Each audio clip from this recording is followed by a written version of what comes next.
ما عمل بعد اليوم ما ضر عثمان ما عمل بعد اليوم ما ضر عثمان ما عمل بعد اليوم. کیا عثمان آج کے بعد تو جو مرضی کر لے، تیرا کوئی عمل تجھے اللہ کی جنت میں جانے سے نہیں روک سکتا. الحمدللہ نحمده ونستعینه ونستغفره ونعوذ باللہ من شرور انفسنا ومن سیئات اعمالنا من يهده الله فلا مضل له ومن يضلل فلا هادي له. أشهد أن لا إله إلا الله وحده لا شريك له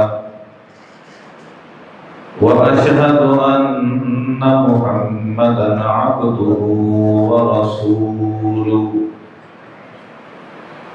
اللهم صل على محمد وعلى آل محمد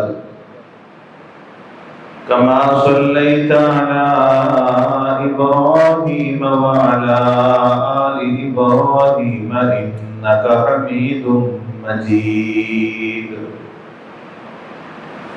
اللهم بارك على محمد وعلى آل محمد كما باركت على إبراهيم وعلى آل إبراهيم إنك حميد مجيد.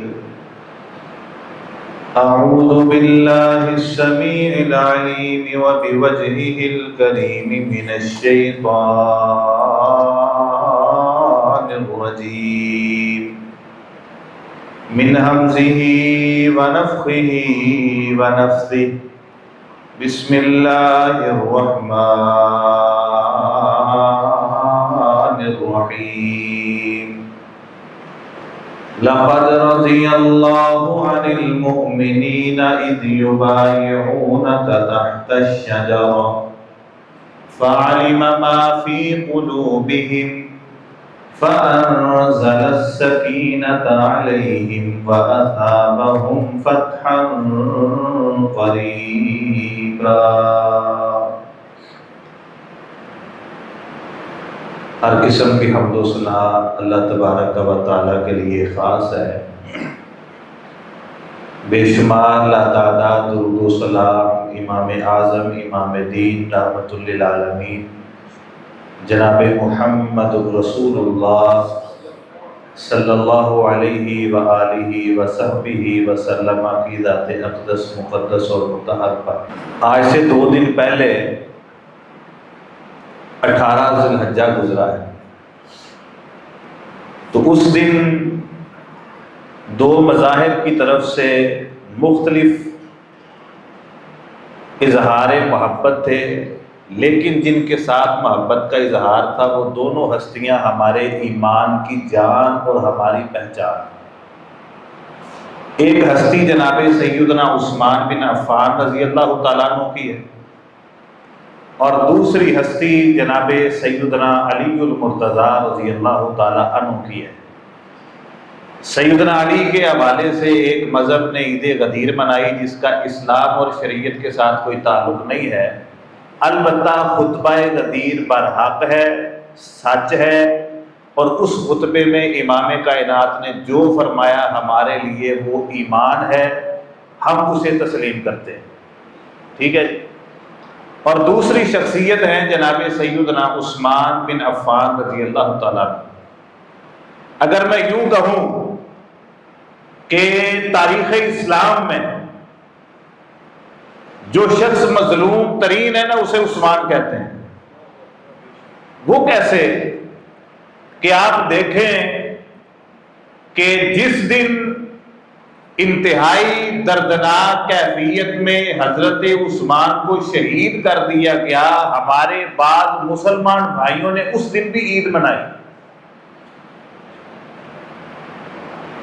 اس لیے میں کہتا ہوں کہ مظلوم ترین کسی بھی انسان کے لیے اس کی زندگی میں، اس کی دنیا میں 4 رشتے انتہائی اہم ہیں۔ کتنے رشتے؟ اور جس کے پاس یہ 4 رشتے موجود ہیں وہ سمجھتا ہے کہ میں دنیا میں بڑا کامیاب انسان ہوں۔ پہلا رشتہ اس کا ددیالی ہے، جس خاندان میں وہ پیدا ہوا۔ دوسرا رشتہ اس کا ننیالی رشتہ ہے، جس خاندان سے اس کی ماں آئی۔ تیسرا رشتہ اس کا سسرالی رشتہ ہے کہ جس خاندان کی خاتون اس کے نکاح میں آتی ہے۔ اور چوتھا رشتہ ایک نبی اور امتی کا رشتہ ہے۔ ان 4 رشتوں سے بڑھ کر کائنات میں کوئی اور بڑا رشتہ موجود نہیں ہے۔ اور یہ 4 رشتے جناب سیدنا عثمان کے رسول اللہ کے ساتھ موجود تھے۔ پہلا رشتہ ددیال کا، جناب سیدنا عثمان بن عفان کا نسب، عثمان بن عفان بن ابی العاص بن امیہ بن عبد شمس، چوتھی پشت پر جا کے عبد شمس پر جناب محمد الرسول اللہ صلی اللہ علیہ وسلم کے ساتھ ملتا ہے۔ دوسرا رشتہ ننیال کا ہے، سیدنا عثمان رضی اللہ تعالی عنہ کی نانی کا نام ہے ام حکیم البیضاء۔ کیا نام ہے؟ ام حکیم البیضاء۔ اور یہ ام حکیم وہ خاتون ہے جو جناب سیدنا محمد الرسول اللہ صلی اللہ علیہ وسلم کی سگی پھپھو ہے۔ کتنے رشتے ہو گئے جی؟ کتنے ہو گئے؟ 2۔ اور تیسرا رشتہ ہے سسرال کا۔ کون سا ہے؟ اب یہاں پر آپ کو ایک اور دلچسپ بات بتاتا ہوں کہ سیدنا عثمان کا بنات رسول کے ساتھ نکاح دنیا میں کسی شخص نے نہیں کروایا، بلکہ آسمانوں کے رب نے کروایا۔ کس نے کروایا ہے؟ آسمانوں کے رب نے کروایا ہے۔ ابن اساکر کی حدیث ہے، جناب سیدنا ابو ہریرہ رضی اللہ تعالیٰ عنہ حدیث کے راوی ہیں، کہتے ہیں کہ اللہ کے رسول علیہ الصلوۃ والسلام نے اپنی بیٹی سیدہ رقیہ کا نکاح کیا سیدنا عثمان کے ساتھ۔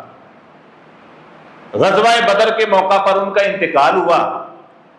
سیدنا عثمان پریشان روتے پھرے کہ پہلے گلیوں میں جاتا لوگ کہتے تھے یہ داماد رسول آ رہا ہے، تو اب میں جاؤں گا تو یہ رشتہ تو نہیں ہے۔ اللہ کے رسول علیہ السلام نے پوچھا عثمان پریشان کیوں ہے؟ کہا پہلے نسبت رسول موجود تھی اور بنت رسول زوجہ عثمان تھی، آج وہ دنیا میں نہیں رہی۔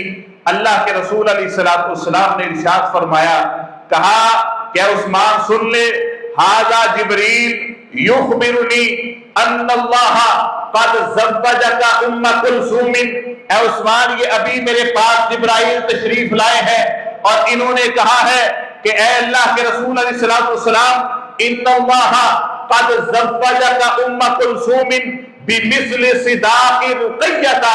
آسمانوں کے رب کا پیغام ہے، جس طرح آپ کی بیٹی رقیہ کا نکاح اللہ کے رسول اللہ نے حضرت عثمان کے ساتھ کیا تھا، اسی طرح آپ کی بیٹی ام کلثوم کا نکاح بھی آسمانوں کے رب نے آپ کی بیٹی ام کلثوم کا نکاح عثمان کے ساتھ کر دیا ہے۔ یہ نکاح کس نے کروایا؟ یہ انتخاب کس کا تھا؟ یہ پسند کس کی تھی؟ یہاں پر کسی کا رشتہ دیکھنے اس کے باپ اور ماں جائیں، کسی کے بہن اور بھائی جائیں، کسی کا چچا اور تایا جائیں، لیکن عثمان وہ خوش قسمت، وہ خوش نصیب، وہ سعادت مند، وہ بھاگوں والا، وہ نصیبوں والا، وہ فضیلتوں اور عظمت والا شخص ہے جس کا رشتہ دنیا کے کسی عام رشتہ دار نے نہیں کروایا، ماں اور باپ نے نہیں کروایا، بلکہ آسمانوں کے رب نے کروایا ہے اور اس کا پیغام جبریل کے ذریعے بھیجا ہے اور ڈائریکٹ محمد الرسول اللہ کے سینے پہ بھیجا ہے۔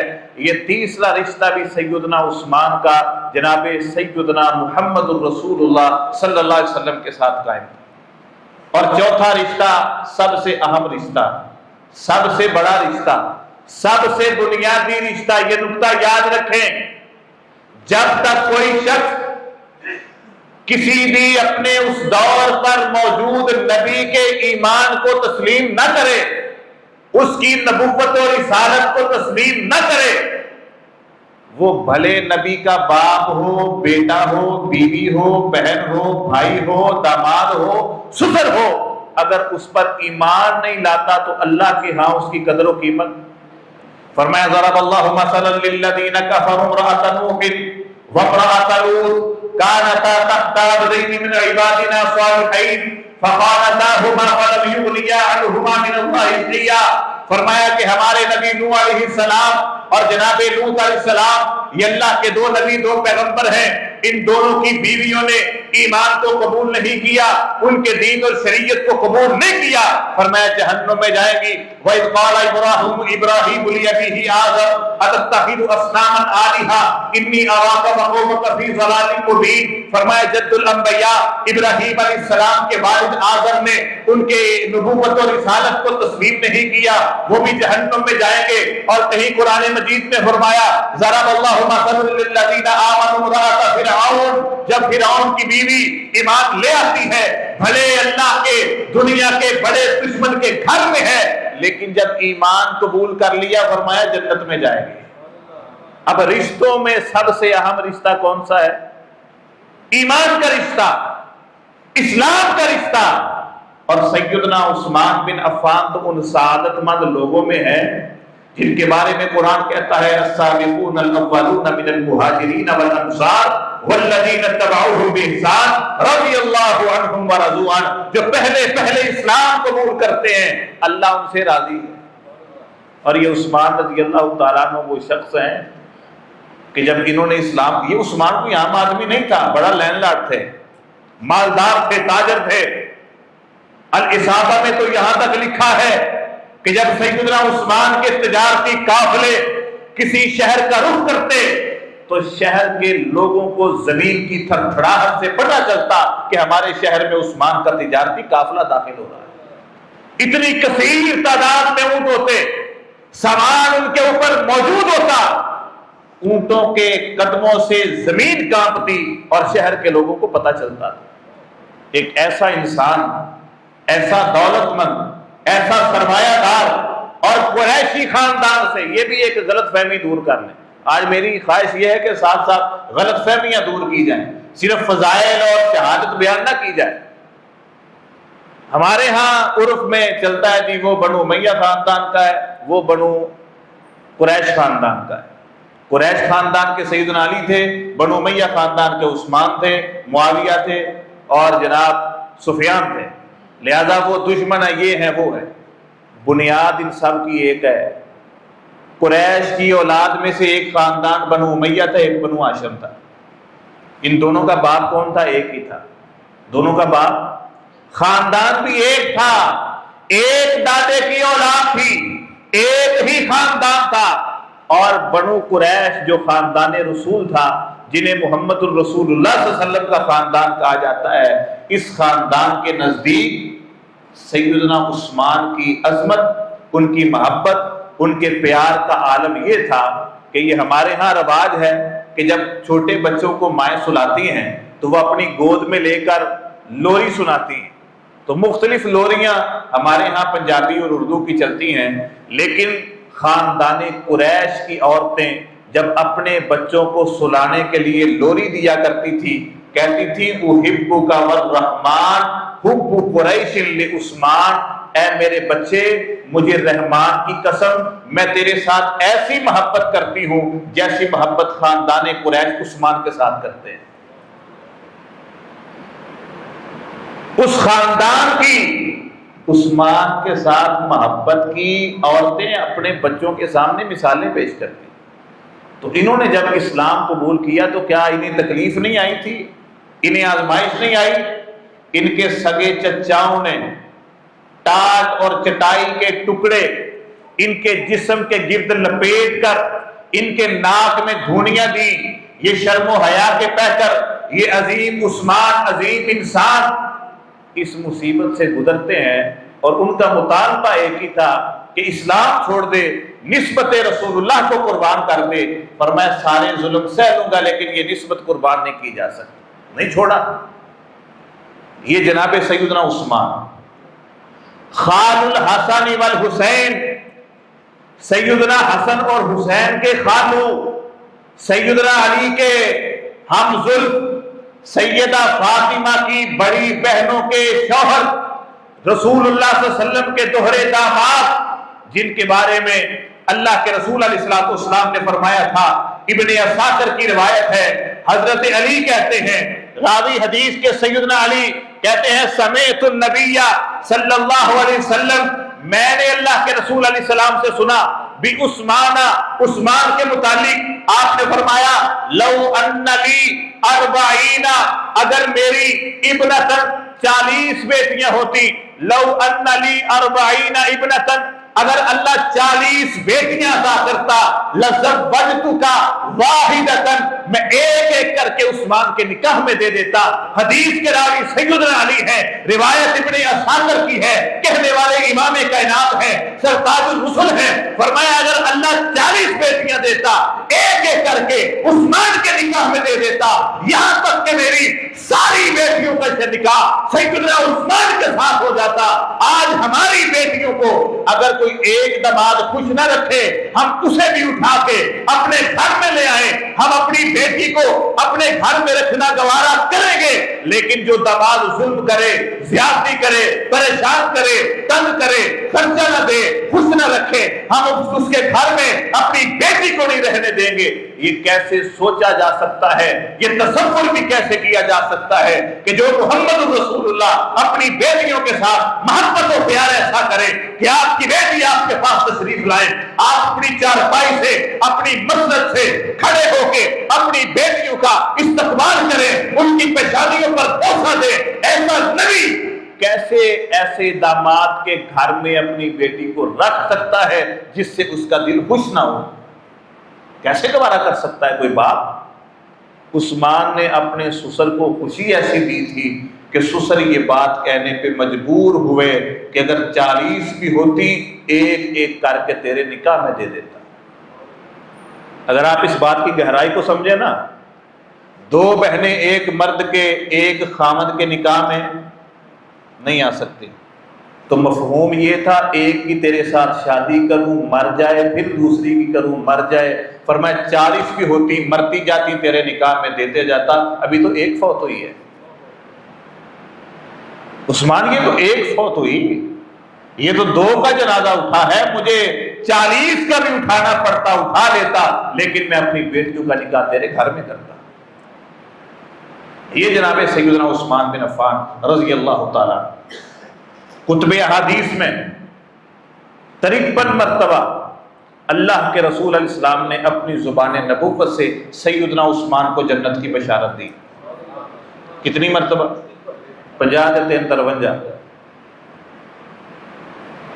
تو اگر ایسے شخص کے بارے میں کوئی غلیظ کتا یہ کہے کہ نعوذ باللہ وہ جہنم کا کیڑا ہے، عثمان کا اس کے ساتھ کوئی نقصان نہیں۔ اب سیدنا عثمان کے 3 اوصاف بیان کرنے ہیں انشاءاللہ، تو وقت ہمارا مکمل ہو جانا۔ سیدنا عثمان کا پہلا وصف تھا شرم و حیا۔ کون سا تھا؟ نمایاں وصف تھا۔ بلکہ اس سے پہلے ایک اور بات کہنا چاہتا ہوں، جیسے میں نے 4 رشتے بتائے ہیں نا جناب عثمان کے رسول اللہ کے ساتھ، اسی طرح کسی بھی کافر کی زندگی میں 4 ایسے گناہ ہیں جنہیں وہ گناہ نہیں سمجھتا۔ اخلاقی گراوٹ اسے سمجھ سکتا ہے، اسے گناہ نہیں سمجھتا۔ مثال کے طور پہ بتوں کے سامنے سجدہ کرنا کافروں کا یہ عقیدہ ہے، نظریہ ہے، وہ کرتے ہیں، ان کے نزدیک یہ برائی نہیں ہے۔ اسی طرح ان کے نزدیک سودی کاروبار غلط نہیں ہے، وہ سودی لین دین کرتے ہیں، کاروبار کرتے ہیں، اسے درست سمجھتے ہیں، جائز سمجھتے ہیں۔ تیسرے نمبر پہ بدکاری، تیسرے نمبر پہ بدکاری، ان کے ہاں کوئی ایسی پابندیاں یہ سختیاں نہیں ہیں، وہ کرتے ہیں، کرتے رہتے ہیں۔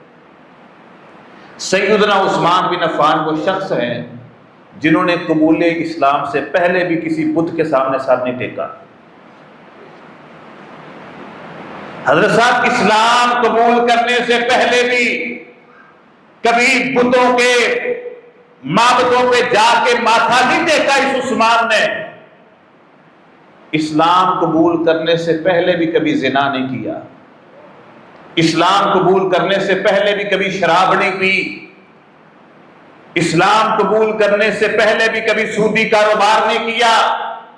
یہ 4 خوبیاں عثمان بن عفان میں، جنہیں اخلاقی گراوٹ بھی کہا جا سکتا ہے، جنہیں عقیدے میں گندگی بھی کہا جا سکتا ہے، یہ چاروں جرم عثمان نے نہیں کیے۔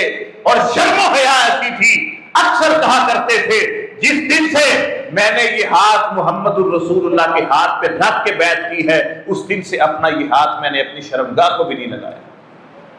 کوئی ایسی محبت پیش تو کر، کوئی ایسی عقیدت تو پیش کر۔ کہا کہ اپنی شرمگاہ کو نہیں لگایا کہ یہ ہاتھ مصطفیٰ کے ہاتھ کو لگ چکا ہے۔ یہ سیدنا عثمان سب سے نمایاں وصف ان کا شرم و حیا تھا۔ اس کا عالم یہ تھا کہ اللہ کے رسول علیہ الصلوۃ والسلام ایک صحرائی جگہ تھی، وہاں پر ایک غدیر تھا۔ کیا تھا؟ غدیر۔ اس سے چلے یہ بھی آپ کی ایک غلط فہمی دور کر دیتے۔ غدیر کہتے ہیں جو معروف بھی ہے نا، غدیر قم خطبہ، غدیر کہتے ہیں ایسے جھونپڑے کو جس میں بارش وغیرہ کا پانی جمع ہو، ایسے تالاب کو جس میں پانی، اسے غدیر کہتے ہیں۔ وہ جو خطبہ ہے نا، وہ بھی اس بائی پاس کا نام خم ہے، وہاں پر ایک تالاب تھا، اس بنیاد پہ اسے غدیر خم کہتے ہیں۔ تو ایک تالاب تھا چھوٹا سا، اس میں پانی جمع ہوتا، تو اللہ کے رسول علیہ الصلوۃ والسلام گرمی کی شدت کو کم کرنے کے لیے کبھی کبھار صبح کے وقت فجر کے بعد اس غدیر میں، اس تالاب میں تشریف لے جایا کرتے۔ بعض روایات میں کنویں کا بھی ذکر ہے، میرے رؤسا کا، کہ آپ فجر کی نماز کے بعد اس کنویں میں تشریف لے جاتے، اس کی منڈیر پر کناروں پر آپ اپنی شلوار کو اوپر کر کے ٹانگیں اندر لٹکا کے بیٹھ جایا کرتے۔ آپ کے ساتھ بعض صحابہ بھی تشریف فرما ہوتے۔ تو اسی دوران سیدنا عثمان تشریف لائے، اللہ کے رسول نے کہا عثمان بیٹھ جاؤ، انہوں نے شلوار اوپر نہیں کی، ایسے ہی بیٹھنے لگے۔ اللہ کے رسول علیہ السلام نے فرمایا عثمان شلوار اوپر کر لے، گیلی ہو جائے گی۔ فرمایا مجھے شرم آتی ہے۔ مجھے کیا آتی ہے؟ اس کے ساتھ ساتھ آپ نے آج کے اپنے موجودہ حالات کو بھی مد نظر رکھنا ہے۔ ہمارے گھروں کے حالات، اپنے گھر کے حالات پہلے دیکھا کریں، بازار بعد اچ دیکھا کرو۔ شہروں کی رونق کے بعد میں پہلے اپنے گھر سے شروع کریں کہ ہمارے گھر میں ماحول کیسا ہے، وہاں پر ایسی شرم و حیا موجود ہے کہ نہیں۔ 2 احادیث ہے مختلف، دونوں کی راویہ سیدہ عائشہ صدیقہ رضی اللہ تعالی عنہا ہے۔ فرماتی ہے اللہ کے رسول علیہ السلام تشریف فرما تھے، تو اتنے پہ دروازے پہ دستک ہوئی، میں نے پوچھا کون؟ کہا ابو بکر، میں نے بتایا، فرمایا اندر آنے دو۔ آپ تشریف لائے، اللہ کے رسول دیوار کے ساتھ ٹیک لگا کے تشریف فرما تھے، اور آپ کا کپڑا آپ کی ران سے، آپ کے یوں پنڈلی سے اٹھا ہوا تھا، آپ اسی طرح ٹیک لگا کے بیٹھے رہے۔ آئے ابو بکر، انہوں نے بات کی، چلے گئے۔ پھر آنے والا آیا، دیکھا کون ہے؟ عمر ہے، میں نے بتایا، تشریف لائے، بات کی، چلے گئے۔ پھر پوچھا، دستک ہوئی، آگے بتایا جی دروازے پہ عثمان ہے۔ آپ نے فرمایا ٹھہر جاؤ۔ فرماتی ہیں کہ آپ نے اپنی ٹیک کو چھوڑ دیا، سیدھے ہو کے بیٹھے، اپنی پنڈلی پہ کپڑا کیا، فرمایا اب اجازت دو عثمان کو۔ عثمان آئے، جو بات کرنی تھی کی، چلے گئے۔ اب بیوی کو یہ کیسے برداشت ہو کہ میرے ابا جی آئے نے تھے، آپ نے ٹیک نہیں چھڈی؟ آپ نے یہ ایک بیوی کی نظر سے دیکھنا ہے۔ ہماری غلطی یہ ہے کہ ہم نبیوں کی بیویوں کو بھی نبی کی صورت میں دیکھتے ہیں کہ وہ بھی شاید نبی ہے، اس میں کوئی خطا نہیں ہونی چاہیے، کوئی غلطی نہیں ہونی چاہیے، وہ نبی کو ایسے کیوں کہے؟ او بھائی وہ تو عورت ہی ہے نا۔ تو آپ ایک بیوی کی حیثیت میں دیکھیں۔ جب چلے گئے تو آئیں اللہ کے رسول علیہ السلام کے پاس، کہتی ہیں کہ سرتاج یہ میرے ابو بکر آئے تھے، وہ بڑے بھی ہیں عمر میں، آپ نے ٹیک نہیں چھوڑی، آپ بیٹھے رہے، آپ کے سسر تھے رشتے میں۔ پھر عمر آئے، حفصہ کے ابو آئے، رشتے میں آپ کے سسر ہیں، عمر میں بڑے تھے، آپ نے ٹیک نہیں چھوڑی۔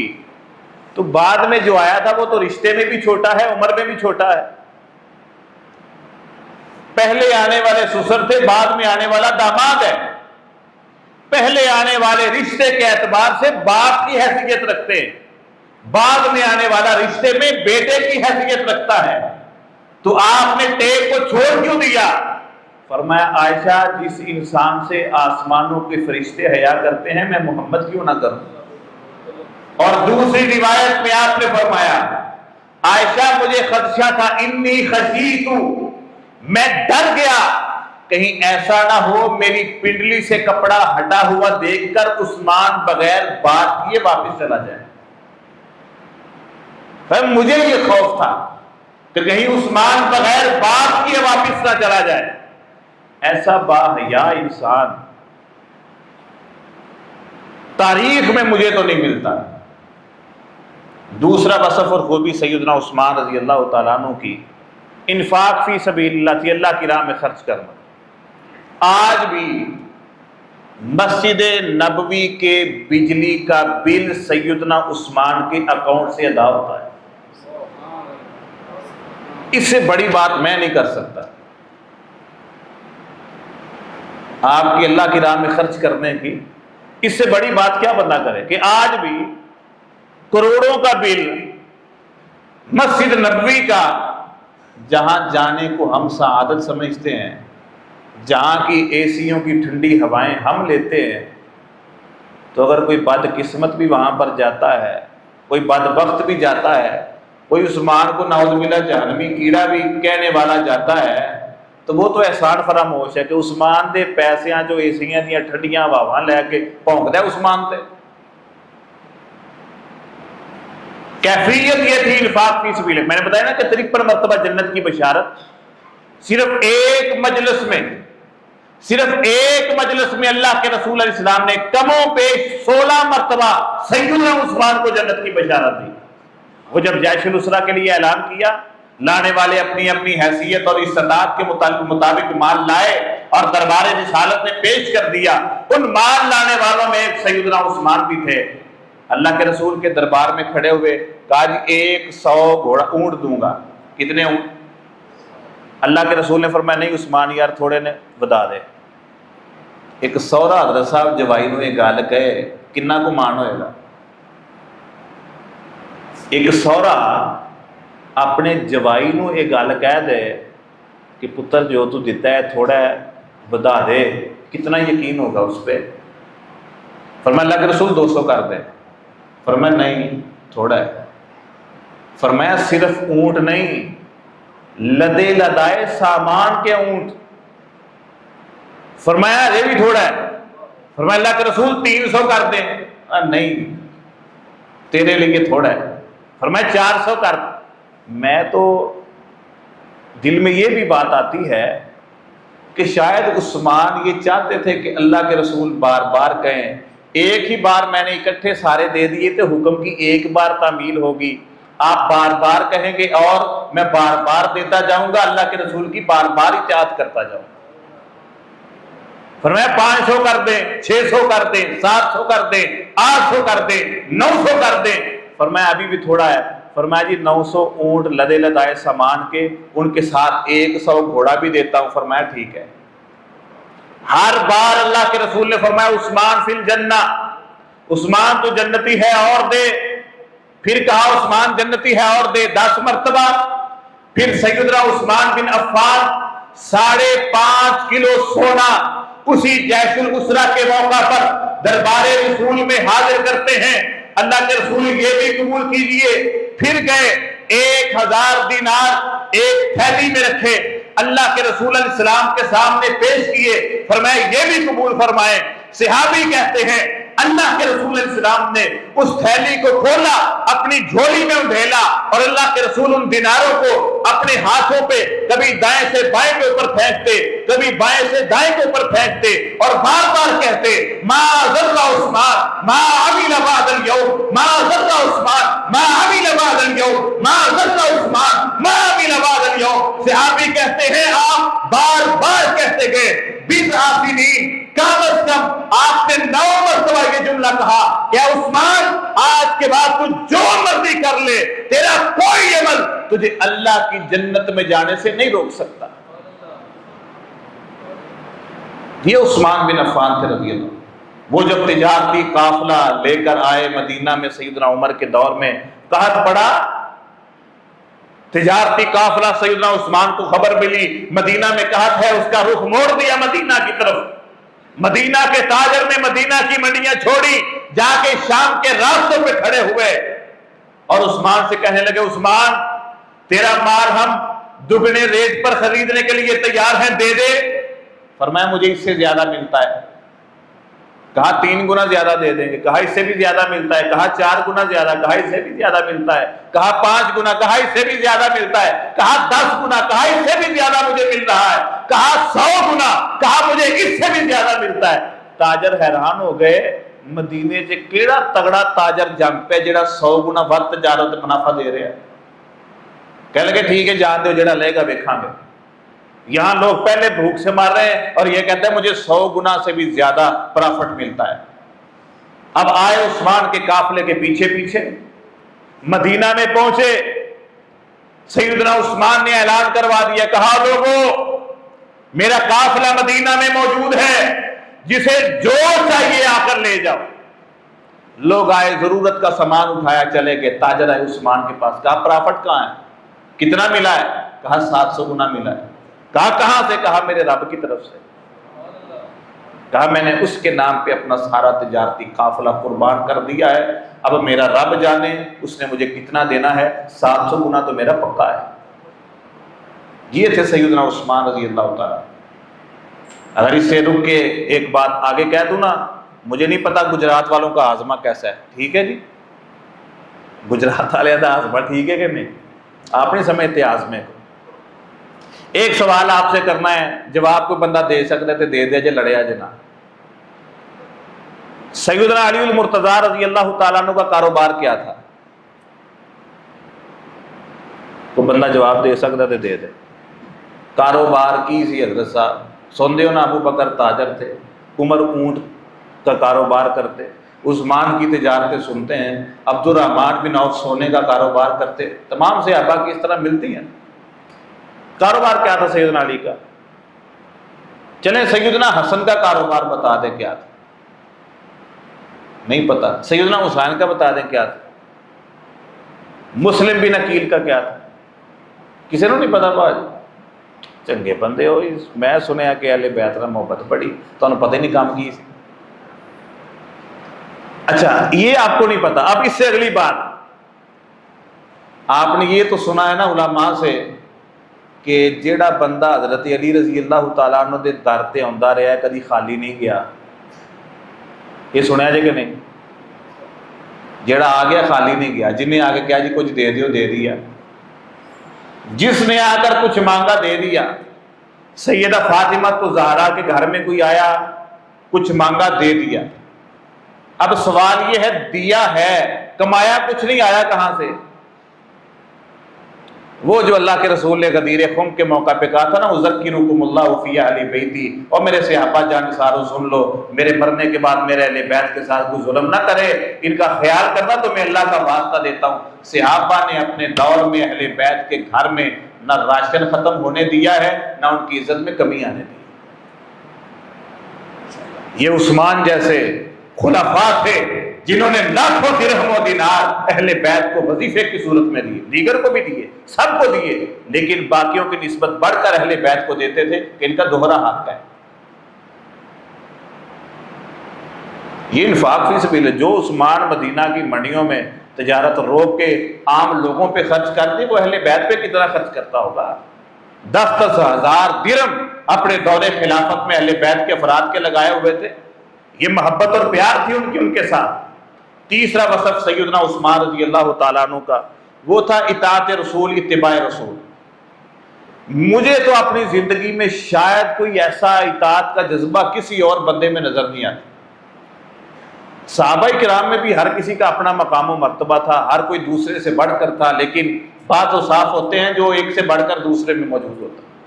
تو یہ جو اطاعت کا جذبہ تھا نا، اس کی میں صرف 2 جھلکیں آپ کے سامنے پیش کرتا ہوں۔ پہلی جھلک، اللہ کے رسول علیہ السلام مدینہ سے روانہ ہوئے مکہ کی طرف عمرہ کرنے کے لیے۔ حدیبیہ کے مقام پہ روک دیا، کہا جی ہم عمرہ نہیں کرنے دیں گے، ڈر لگ رہا ہے تساں کے لڑائی پانی۔ یہاں پہ رک گئے تو اللہ کے رسول علیہ السلام نے سیدنا عمر فاروق سے کہا کہ عمر جا یار، تو ہماری طرف سے ہمارا نمائندہ بن کے، سفیر بن کے مذاکرات اور ڈائلاگ کے لیے مکہ جاؤ۔ عمر نے کہا اللہ کے رسول میں بندہ ڈاٹا، کہ اگر کسی نے پٹھی سیدھی کی تھی تو میں تاؤں لا دینی ہے، کام جڑا بننا ہے نا وہ بھی خراب ہو جانا ہے، تو آپ عثمان کو بھیجیں۔ اور قریش والوں کی عثمان کے ساتھ محبت کا بھی آپ کو پتہ ہے، تو میرے کو تو پہلے ہی وہ بڑے ڈرے جے، تو آپ وہ نرم دل آدمی ہے، اگر کوئی بات ہوئی بھی برداشت کر لے گا، مذاکرات قائم ہو جائیں گے، کامیاب ہو جائیں گے، آپ عثمان کو بھیجیں۔ اللہ کے رسول علیہ السلام نے سیدنا عثمان سے کہا عثمان جاؤ بھائی، ہماری طرف سے سفیر بن کے نمائندہ رسول عثمان بن عفان۔ یہ کوئی تھوڑی سعادت ہے، نمائندہ رسول، سفیر رسول، سفیر اسلام، پورے اسلام کی طرف سے نمائندہ بن کے اللہ کے رسول علیہ السلام کے حکم کے ساتھ مکہ پہنچ گئے۔ پھوپھی کے بیٹے کو پتہ چلا، وہ مکہ سے باہر ہی آیا، اپنے ساتھ لیا، گھر لے گیا۔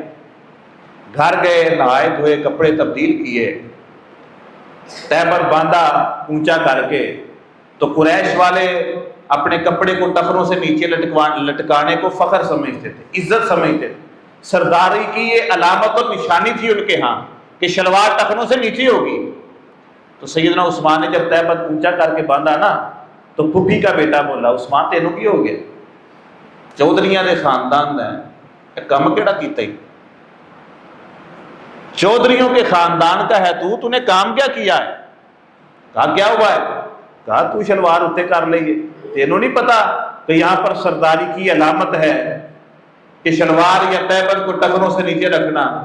فرمایا حضور کی غلامی پہ سرداری قربان ہے، فرمایا کہ یہ نبی کی سنت کو چھوڑ کے جو عزت مل جائے مجھے نہیں چاہیے۔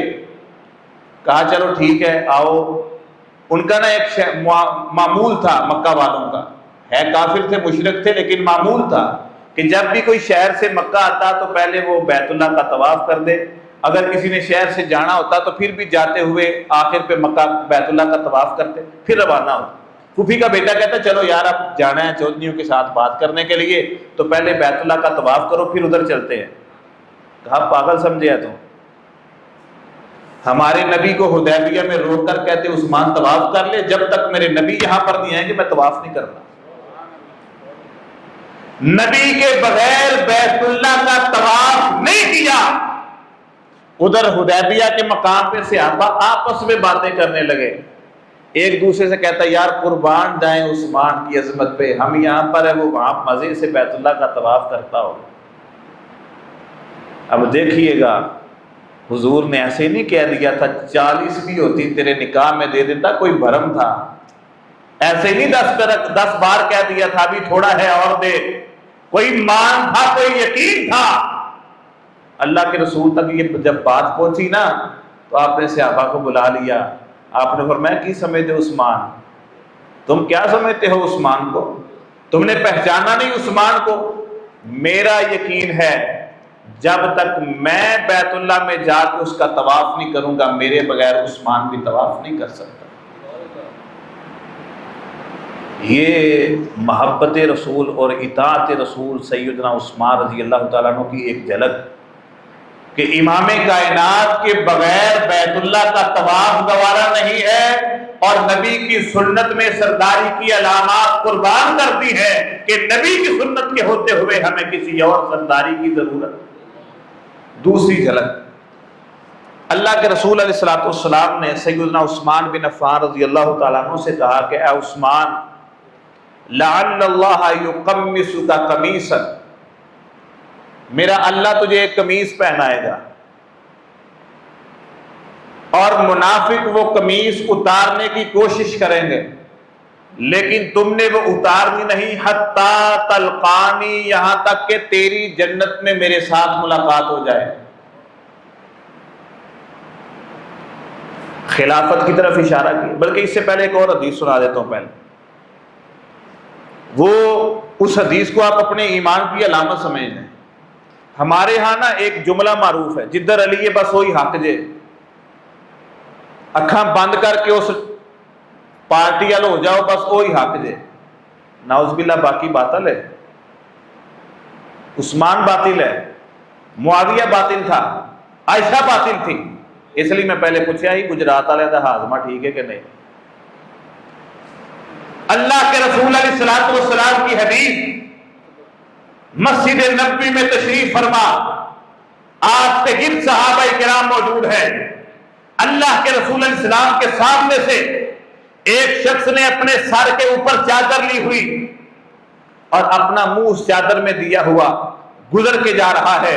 اللہ کے رسول علیہ السلام نے فرمایا وہ سامنے سے جو شخص گزر کے جا رہا ہے میری پیشین گوئی ہے کہ جب فتنوں کا دور ہوگا ان فتنوں کے دور میں یہ گزرنے والا شخص حق کے اوپر قائم ہوگا.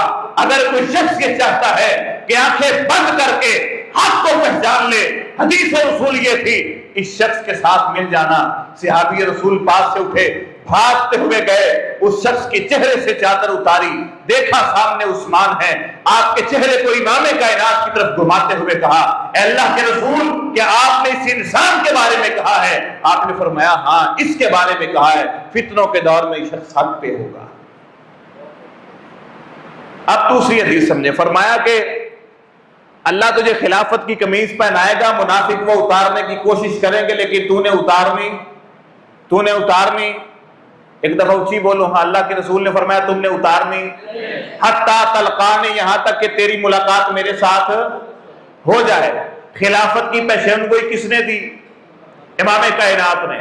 پھر اس خلافت کو اتاریں گے منافق پیشین گوئی کس نے کی؟ اللہ کے رسول نے. پھر فرمایا کہ تو مرتے وقت تک خلافت کو نہیں چھوڑے گا یہاں تک کہ مجھ سے ملے گا.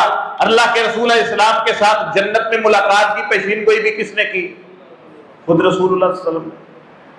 اب جب آپ حضرت عثمان جمہوری نظام کے ساتھ خلیفہ منتخب ہوئے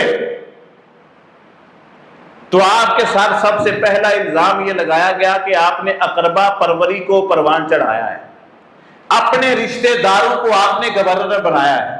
سیدنا عمر فاروق کے دور میں بڑے 12 صوبے تھے, 12 صوبوں میں سے 5 صوبوں پر بنو امیہ خاندان کے اشخاص وہاں پر گورنر موجود تھے. حضرت عمر کے دور میں, اللہ کے رسول علیہ السلام کے دور میں 50% سے زیادہ عمال اور گورنر بنو امیہ خاندان کے تھے. اور یار جیڑا عثمان تے الزام لگایا جے لگاؤ ہاں عمر نے بھی, ابو بکر تے رسول اللہ صلی اللہ علیہ وسلم تے کرو ہمت تھوڑی سی کہ جی انہوں نے اپنے رشتہ داروں کو پروان انہیں خلیفہ گورنر منتخب کیا. کیڑی حدیث سے چاہیا کہ اپنا رشتہ دار گورنر ہی بنانا؟ جی پہلے یہ تو دسو مسئلہ کی ہے. اگر بنایا تو تکلیف کا دی, جس بندے میں صلاحیت موجود ہے اسے بنانا چاہیے. اللہ کے رسول اچھا ایک پاسے بڑے بھاجی ہڈیاں چوک کے چھاتی چوڑی کر کے ایڈا منہ کھول کے کہتے تھے کہ اللہ کے رسول علیہ السلام نے ارشاد فرمایا کہ میرے لیے علی ایسے ہی ہیں جیسے موسیٰ کے لیے ہارون تھے. اچھا علی نبی پاک دے ویر نہیں, وہ ویر ہے نا کہ نہیں؟ اوتھے اقربا پروری دا لاؤ فتوا. پھر فرمایا ان ابنی ھذا سیدن, یہ میرا بیٹا حسن سردار ہے, نواسے نو سرداری دا سرٹیفکیٹ امام کائنات نے خود ارشاد فرمایا لاؤ فتوا. تو آپ پہ یہ الزام لگا دیا گیا جی آپ نے اپنے قریبی بندوں کو رشتہ داروں کو پروموٹ کیا ہے اور انہیں آپ نے عہدے دیے, ذمہ داریاں دی تے انہاں نو مال دیتا ہے. اور اللہ دے بندیو اس دور وچ جڑے کہندے ہیں نا انہیں مال دیتا رشتہ داراں نو, انہوں نے اپنی ساری زندگی میں اتنا مال نہیں دیکھا جتنا عثمان نے صرف صدقہ کیا ہے. جڑا ہزار اونٹ تے گھوڑے ایک ٹائم وچ قربان کر دے تے کوئی مال کنا ہوئے گا؟ جیڑا 5.5 کلو سونا حضرت صاحب ایک تولا نہیں لیا جانا. بیبیاں ناراض نے آج کل کے جی سوریاں نے سونا نہیں پایا, مہنگا بڑا ہے, تو وہ 5.5 کلو صدقہ کر گئے. تو اس بندے پہ الزام لگایا جائے کہ جی اس نے اپنوں کو مال دیا, وہ دا مال جنہوں مرضی دے, اس کا مال ہے جسے مرضی دے. باصورت وہ الزام بڑھتا چلا گیا. فتنے اللہ کے رسول کی پیشین گوئی تھی کہ ہوں گے. آپ نے فرمایا کہ ایک فتنوں کے درمیان دروازہ ہے, اگر وہ ٹوٹ گیا تو پھر فتنے ہی فتنے ہوں گے. امت میں اشارہ سیدنا عمر کی طرف تھا.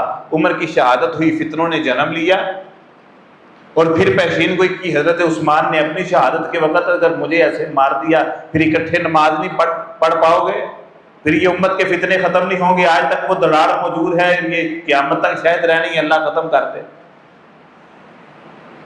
وہ اختلاف بڑا, اس تفسیر کی طرف میں نہیں جاتا کہ انہوں نے کیسی کیسی چال بازیاں کی اور چالاکیاں کی.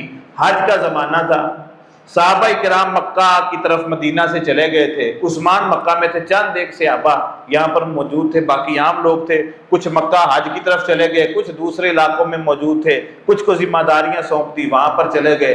تو یہاں پر یہ شورش ایک بپا کی اور سیدنا عثمان کو مسجد نبی کے منبر سے اتارا اور گھر میں محصور کر دیا۔ اب جو میں نے آغاز میں کہا تھا کہ عثمان جیسا حدیث پر عمل کرنے والا کوئی شخص لائے تو صحیح، جسے اللہ کے رسول نے کہا تھا عثمان خلافت کی قمیض اتارنی نہیں، منافق کوشش کریں گے۔ گھر میں محصور کر دیا، تقریباً 40 دن تک گھر میں بند رہے، کھانا پینا بند ہے، گھر میں کچھ پہنچایا نہیں جا رہا اور روزے پہ روزہ رکھتے جا رہے۔ حالات گزرے، وقت گزرا، اللہ کے رسول صلی اللہ علیہ وسلم کے اس پیارے لاڈلے خوبصورت اور خوبصورت عثمان بن عفان رضی اللہ تعالیٰ عنہ نے پیغام بھیجا سیدنا علی کی طرف، کہا یار جاؤ علی نو بلاؤ۔ پیارا تھا نا، علی پیارے تھے عثمان کے، عثمان پیارے تھے علی کے۔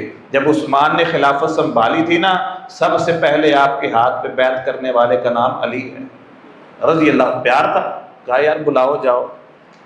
وہ بلانے کے لیے گئے سیدنا علی کو، تو پاس بیٹھے لوگوں نے روک دیا، کہا نہ جائیں، راستے میں جگہ جگہ پہ بلوائیوں نے، منافقوں نے، یہودی پرستوں نے ناکے لگائے ہوئے ہیں، آپ نہ جائیں، نقصان پہنچائیں۔ تو وہ نہ آئے۔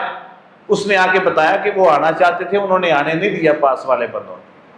پھر انہوں نے اپنے بیٹوں کو حضرت حسن اور حسین کو بھیجا، کہا جاؤ تمہارے خالو ہیں بیٹا، ان کے دروازے پہ کھڑے ہو جاؤ، اگر کوئی حملہ کرنے کے لیے آئے گا تو ہو سکتا ہے تمہاری طرف دیکھ کر پیچھے ہٹ جائے، یا کم از کم تم روک دینا یہاں نہ آؤ اس طرف۔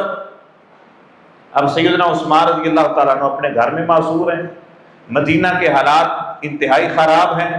وہ کنواں جو عثمان نے اپنے جیب کے پیسوں سے خرید کے وقف کیا تھا نا یہودی سے لے کر مسلمانوں کے لیے، آج اس کنویں کا پانی بھی عثمان نہیں پی سکتے۔ جس مسجد نبوی کو خرید کر وقف کیا تھا جگہ کو عثمان نے، آج اس مسجد نبوی میں عثمان نماز بھی نہیں پڑھ سکتے۔ جس مدینہ والوں کو عثمان نے اپنے سینکڑوں لدے لدائے اونٹوں اور گھوڑوں کا راشن تقسیم کر دیا تھا، آج اس مدینہ میں عثمان کے گھر ایک وقت کی روٹی کا آٹا بھی نہیں آ سکتا۔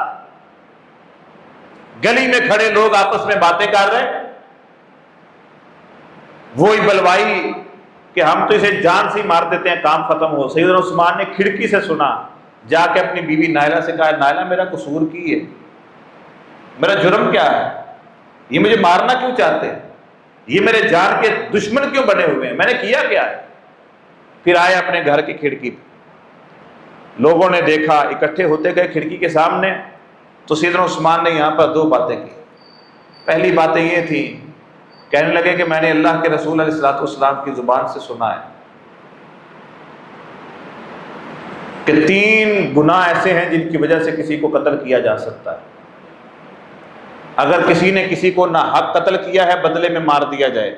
عثمان نے آج تک کسی کو ناحق قتل نہیں کیا۔ اب یہاں میں عثمان کی سیرت کو سیرت رسول کے ساتھ ملانا چاہتا ہوں۔ پہلے یہ 3 باتیں مکمل کرو۔ پھر فرمایا اللہ کے رسول نے کہا تھا، قرآن میں اللہ کا حکم ہے شادی شدہ کوئی بدکار ہو تو اسے کیا کر دو، رجم کر دو۔ عثمان وہ ہے جس نے اپنے قبول اسلام سے پہلے بھی کبھی منہ کالا نہیں کیا۔ تیسرے نمبر پہ فرمایا کہ اللہ کے رسول نے فرمایا جو مرتد ہو جائے، اسلام کو چھوڑ جائے، اسے قتل کر دو۔ میں عثمان آج اس وقت تک بھی اسلام پہ قائم ہوں۔ حضرت صاحب بھرے مجمع میں یہاں پر رشتہ دار بھی ہوں گے، رشتہ داروں سے بڑھ کر سامنے دشمن موجود ہیں جو جان لینا چاہتے ہیں۔ ان جان کے دشمنوں کے سامنے سیدنا عثمان بن عفان نے کہا میں وہ شخص ہوں جس نے زندگی میں آج تک کبھی برائی اور بدکاری نہیں کی۔ ادھر اعلان نبوت کرتے ہوئے امام کائنات نے کہا تھا حل وجدتمونی صادقا او کاذبا، مکہ کے لوگوں 40 سال تمہارے درمیان گزارے ہیں، بتاؤ تم نے مجھے سچا پایا ہے کہ جھوٹا؟ یہاں پر عثمان بن عفان کہتے ہیں او مدینہ کے لوگوں، میں نے زندگی میں آج تک برائی نہیں کی، اگر کی ہے تو کوئی بندہ انگلی کھڑی کرے، نہ کوئی وہاں کر سکا نہ کوئی یہاں کر سکا۔ یہ تھے عثمان بن عفان رضی اللہ عنہ۔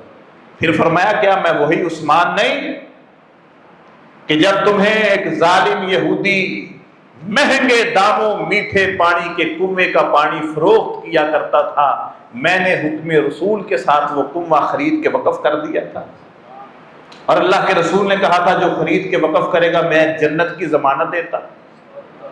کیا میں وہ عثمان نہیں کہ جب امام کائنات نے مسجد نبوی کے ممبر پہ بیٹھ کے کہا تھا جو شخص اس مسجد کی توسیع کے لیے جگہ خرید کے وقف کرے گا میں جنت کی ضمانت دیتا ہوں، میں عثمان نے کھڑے ہو کے وہ جگہ وقف کی تھی، کیا مجھے وہاں پر جا کے کوئی نماز پڑھنے کی بھی اجازت نہیں ہے؟ پھر کہا کیا میں وہ عثمان نہیں ہوں جب مدینہ میں بچے بھوک سے بلک رہے تھے، جب جوانوں میں کمزوری آ چکی تھی، کھانے کو تمہارے گھروں میں ایک وقت تک کھانا موجود نہیں تھا، تمہارے حلق خشک ہو چکے تھے، آسمان نے بارش برسانا روک دی تھی، آسمانوں کے رب نے بارش روک دی، تم بھوک اور پیاس سے بلک رہے تھے، کیا میں عثمان نے اس وقت اپنے غلے کے منہ تمہارے لیے نہیں کھول دیے تھے؟ کہا عثمان ہاں تو نے جو کہا ہے سچ کہا ہے، تو نے جو کیا ہے حقیقت میں کیا ہے، لیکن ہم آج تیرے ساتھ کھڑے نہیں ہو سکتے، ہم آج تیرے ساتھ کھڑے نہیں ہو سکتے۔ سیدنا عثمان کھڑکی سے ہٹے، گھر چلے گئے، پریشانی کے عالم میں لیٹے نیند آ گئی، نیند سے بیدار ہوئے تو اپنی زوجہ سیدہ نائلہ سے کہا نائلہ مجھے شلوار دو، میں نے تہبند اتار کے شلوار پہن لی۔ کہا خیریت ہے؟ کہا میں ابھی سویا تھا، مجھے خواب میں میرے آقا نظر آئے ہیں، انہوں نے کہا ہے عثمان کتنا لمبا روزہ رکھے گا، آؤ آج افطاری ہمارے ساتھ کرو، اور مجھے لگتا ہے کہ آج میری شہادت کا وقت قریب ہے، قربان جائیں عثمان کی شرم و حیا پہ۔ کہا میں تہبند اس لیے اتارنا چاہتا ہوں کہیں کوئی باغی مجھ پہ حملہ کرے تو میرے تہبند میرے سطر سے اتر نہ جائے۔ تہبند پہنا، قرآن مجید پکڑا، الف لام میم سے تلاوت کرنا شروع کی، پہلے سپارے کی پڑھتے گئے، آخری آیات جب فَإِنْ آمَنُوا بِمِثْلِ مَا آمَنْتُمْ بِهِ فَقَدِ اهْتَدَوْا پہ پہنچے، دیوار کے پچھلی جانب سے چھلانگ کے گھر میں بلوائی آئے، اس نے آ کے پہلا وار کیا سیدنا عثمان کے ہاتھ پر، دائیں ہاتھ کی انگلیاں کٹی تو سیدنا عثمان نے فرمایا اما واللہ، انگلیاں کاٹنے والے اللہ کی قسم، یہ انگلیاں وہ ہیں جنہوں نے سب سے پہلے قرآن مجید کی سورۃ الحجرات سے لے کر سورۃ الناس تک کی ساری صورتیں لکھی تھی۔ عثمان کاتب وحی بھی تھے۔ سورۃ حجرات سے لے کر سورۃ الناس تک جس شخص نے سب سے پہلے یہ ساری صورتیں لکھی تھی اس شخص کا نام عثمان۔ کہا تو نے وہ ہاتھ کاٹ دیا ہے جن ہاتھوں نے قرآن لکھا تھا، اور میں تو یہاں یہ بھی کہوں گا کہ ظالم تو نے وہ ہاتھ کاٹ دیا ہے کہ جس ہاتھ کو نبی کے ہاتھ پہ رکھ کے عثمان نے بیعت کی تھی، زندگی میں کبھی شرمگاہ کو نہیں لگایا تھا کہ یہ ہاتھ میرے نبی کے ہاتھ کو مس ہو چکا ہے، تو نے وہ کاٹ دیا۔ اور اس سے بڑھ کر اور بھی کہوں گا عثمان کے ہاتھ کو تو ایک اور بھی اعزاز حاصل کہ جب صلح حدیبیہ کے موقع پر مکہ والوں نے افواہ پھیلائی کہ ہم نے عثمان کو قتل کر دیا، وہ خبر پھیلتے پھیلتے حدیبیہ مقام پہ اللہ کے رسول علیہ السلام تک پہنچی۔ آپ نے اپنے 1400 صحابہ کو اکٹھا کیا، باری باری اپنے ہاتھ پہ ہاتھ رکھوایا، تو جب پہلا گروپ اکابر صحابہ کا جن میں حضرت ابو بکر، حضرت عمر، حضرت علی، عبد الرحمن بن عوف، حضرت سعد، سعید وغیرہ شامل، یہ پہلا گروہ جب آیا اللہ کے رسول علیہ السلام کے ہاتھ پہ انہوں نے ہاتھ رکھے تو سب سے اوپر اللہ کے رسول نے اپنا ہاتھ رکھتے ہوئے کہا کہ یہ ہاتھ عثمان کا ہاتھ ہے، تو اللہ کے رسول نے اس سے آگے کچھ اور بھی کہا تھا کہ اس سے اوپر آسمانوں کے رب کا ہاتھ ہے۔ یہ ہاتھ کو تو یہ بھی اعزاز حاصل ہے کہ اللہ کے رسول نے اپنے ہاتھ کو عثمان کا ہاتھ قرار دیا، اور جس نے عثمان کی جان کی وجہ سے کفار کے ساتھ لڑنے، مرنے اور مارنے کا وعدہ رسول اللہ کے ساتھ کیا تھا، ان لوگوں کے لیے حضرت صاحب جو عثمان کے خون کا بدلہ لینے کا وعدہ کرے اللہ ان کے لیے جنت واجب کر دیتا ہے۔ یہ کوئی چھوٹی بات نہیں، جو عثمان کے خون کا بدلہ لینے کی بات کرے آسمانوں کا رب اس کے اوپر جہنم کو حرام کر دیتا ہے۔ اسی لیے تو کہا تھا لقد رضی اللہ عن المؤمنین اذ یبایعونک تحت الشجرہ فعلم ما فی قلوبہم فانزل السکینۃ علیہم واصابہم فتحا قریبا۔ اے نبی، جنہوں نے حدیبیہ کے مقام پر درخت کے نیچے عثمان کے خون کا بدلہ لینے کے لیے آپ کے ہاتھ پہ ہاتھ رکھ کے بیعت کی ہے، ہم نے ان سے اپنی رضا کا اعلان کر دیا ہے۔ یہ عثمان شہید کر دیا گیا، جنت البقیع میں انہیں دفن کر دیا گیا، شہید ہو گئے، جان قربان کر دی، بلکہ آپ کی بیوی سیدہ نائلہ بھی اس حملے میں زخمی ہوئی۔ جب اس نے دوسرا وار کیا، سیدہ نائلہ نے اپنا ہاتھ آگے کیا، ان کا ہاتھ بھی کٹا۔ ظالموں نے عورت کو بھی برداشت نہیں کیا۔ ہمیں ایک طرف کی عورتیں نظر آتی ہیں کہ لٹ گئی، یہاں پہ کٹی ہوئی عثمان کی بیوی نظر نہیں آتی، یہاں پر 40 دن کا پیاسا نظر نہیں آتا اس امت کو، یہاں پر اس امت کا ایک بہترین خوبصورت شخص کہ جس سے رسول اللہ حیا کریں، اس شخص پہ ہوتا ہوا ظلم نظر نہیں آتا۔ ہمیں ایک طرف کی یاد آ گئی، ہمیں یہاں پر یہ نظر نہ آیا، اس کی بیوی کا حیا نہ کیا گیا، اس کی خلافت کو نہ دیکھا گیا، اس کی ریاست کو نہ دیکھا گیا، اس کی رسول اللہ کے ساتھ 4 رشتہ داریوں کو نہ دیکھا گیا، اس کی رسول اللہ کے ساتھ نسبتوں کو نہ دیکھا گیا، اس کی رسول اللہ کے ساتھ محبت کو نہ دیکھا گیا۔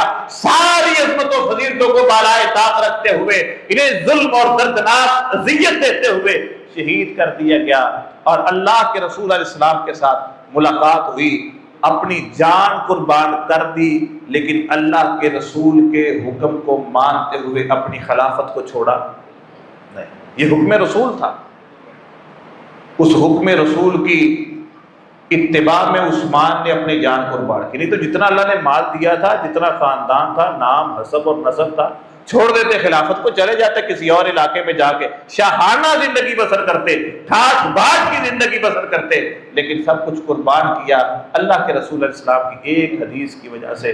اللہ تبارک و تعالی ہمیں ہر صحابی کی سچی محبت اپنے دلوں میں اجاگر کرنے کی توفیق عطا فرمائے۔ اللہ تعالی ہمیں سیدنا عثمان کی سیرت کے اہم پہلوؤں کو اپنی زندگیوں میں لانے کی توفیق عطا فرمائے۔ شرم و حیا، عبادت میں، ریاضت میں، انفاق فی سبیل اللہ، اور پھر حکم رسول میں، اطاعت میں، فرما برداری میں ہمیں سیدنا عثمان سے سبق حاصل کرنا چاہیے۔ اللہ کے رسول السلام کی حدیث ہے، علیکم بسنتی و سنت الخلفاء الراشدین المہدیین، میری سنت کو اپناؤ، میرے راشد ہدایت یافتہ خلفاء کی سنت کو اپناؤ۔ ان خلفاء راشدین کی سنت کو اپنانا بھی امت پہ لازم ہے۔ اللہ تبارک و تعالیٰ آپ کی سنتوں کو اپنانے کی توفیق عطا فرمائے۔ اور گفتگو میں جو کچھ باتیں کہی ہیں، اگر اس کے متعلق کسی نے سوال کرنا ہوا آپ بعد میں کر سکتے ہیں۔ دعا کریں، میرے پھپھا جی یہاں گجرات میں ہی، ان کا بھی آپریشن ہوا ہے 2 دن قبل، اللہ تعالیٰ انہیں صحت یاب کرے، اللہ تعالیٰ شفا انہیں دے، اور بھی جتنے بیمار ہیں اللہ تعالیٰ تمام بیماروں کو شفا یاب کرے۔ جو اس دنیا سے چلے گئے اللہ تعالیٰ ان کی مغفرت فرمائے۔ بالخصوص محترم قاری صاحب کے لیے دعا کیا کریں، محترم قاری محمد امین صاحب کے لیے، جنہوں نے اس مرکز کو یقیناً آباد کیا، رونقیں اس کی دوبالا کی۔ اللہ تعالیٰ ان کی قبر کو جنت کا باغ بنائے، اور اللہ تعالیٰ انہیں انبیاء، صلحاء، شہداء کا ساتھ نصیب فرمائے۔ بسم اللہ الرحمن الرحیم، یا رب لک الحمد کما ینبغی لجلال وجہک وعظیم سلطانک۔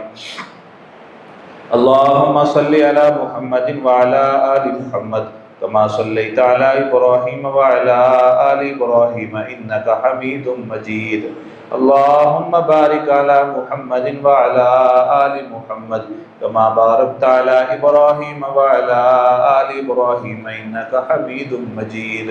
ربنا ظلمنا انفسنا وان لم تغفر لنا وترحمنا لنكونن من الخاسرین۔ لا الہ الا انت سبحانک انی کنت من الظالمین۔ اے اللہ ہم سب کے صغیرہ کبیرہ گناہوں کو معاف فرما۔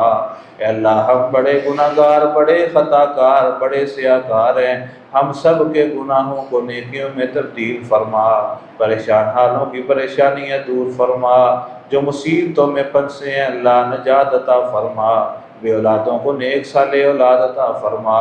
اے اللہ جنہیں اولادیں عطا کی ہیں اولاد کی آزمائشوں سے محفوظ فرما۔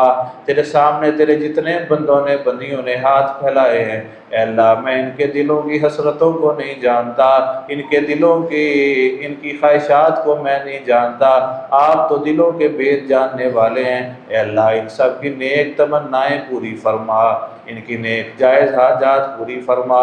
اے اللہ اپنے اس گھر کی رونقوں میں اضافہ فرما۔ تیرے اس گھر میں جو تیرے بندے محنت کرتے ہیں، یہاں پہ نمازیں ادا کرتے ہیں، جمعہ پڑھتے ہیں، پڑھاتے ہیں، اے اللہ یہاں پہ جو مال خرچ کرتے ہیں، وقت خرچ کرتے ہیں، سب پہ اپنی رحمتوں کا برکتوں کا نزول فرما۔ سبحان ربک رب العزت عما یصفون وسلام علی المرسلین والحمد للہ رب العالمین۔